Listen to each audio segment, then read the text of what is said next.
not your kid's Little Red Riding Hood. Night falls, I fall.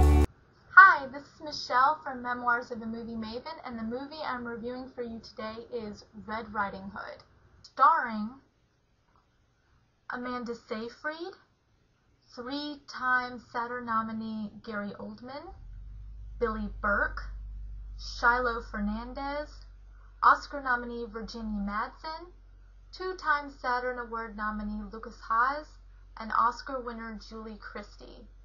It was written by David Johnson, Orphan, and directed by 2-time Indie Spirit nominee Catherine Hardwicke of Twilight. Set in a medieval village that is haunted by a werewolf, a young girl falls for an orphaned woodcutter, much to her family's chagrin. A little trivia for you. This movie was produced by Leonardo DiCaprio, and Taylor Lautner of Twilight was considered for the role of Peter. Thank God she didn't pick him. Now, Red, or Valerie, in this movie is a teenager, so she's not little, and it takes place in the 13th century, and the wolf is a werewolf. The huntsman is a woodcutter named Peter, Grandma's grandma. And in this village, they have a truce with the wolf, where they'll basically leave an animal sacrifice for the wolf to eat. This has worked for years. He hasn't killed any humans in decades. Well, the beginning of this movie, that changes. The wolf has killed a human. The villagers get scared, and so they call on a priest/wolf hunter, played by Gary Oldman, to kill it. Atmospheric, little erotic, and a bit of a letdown in parts, this movie was beautiful. The cinematography, the art direction, costumes, music, the actual camera direction, it just wasn't that deep. The actors did what they could. Seyfried was a perfect casting choice for Valerie, Red. She and her male co-stars had great chemistry, and Julie Christie and Gary Oldman were, as usual, amazing. But there just wasn't enough character development and a lot of the characters to make the movie feel like it had more meat to it. The movie heavily relied on visual elements, which were A+, the mystery element of figuring out who the wolf was. And that's where I was a little bit disappointed.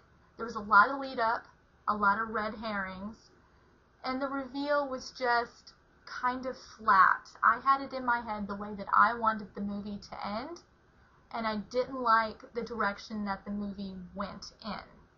Now, the finale and the ending after the reveal was really good and very satisfying, and I'm interested in knowing what happens next. It left me wanting more, and it left me actually wanting a sequel. The rating that I would give this movie is not the brightest crown in the box, but sure is pretty. I'll give it that because it was beautiful. It was a great looking movie. It was a well-produced film. It had all the elements of a great film, except it just didn't have enough meat. The character development was lacking, and the reveal of the wolf, a huge plot point in the script, was just kind of flat. So I couldn't give it a noteworthy, but I really wanted to because I still enjoyed it. I would recommend this for females to go with your friends. Don't drag a guy to this movie. You'll hear a lot of eye rolling. And I wouldn't go with a family member like a mom or a sister unless you're really close, because there are kind of a few erotic moments that might be a little awkward with family members. Other Red Riding Hood movies you might like: While She Was Out, Hoodwinked, and Freeway. Well, that's it for today. Be sure to subscribe to my channel and follow me on my blog, www.moviemavenmemoirs.blogspot.com, where you will find all my movie reviews, plus written reviews and other movie-related articles. Follow me on Twitter @MovieMemoirs. Join my Facebook group, Memoirs of a Movie Maven. Those links are below.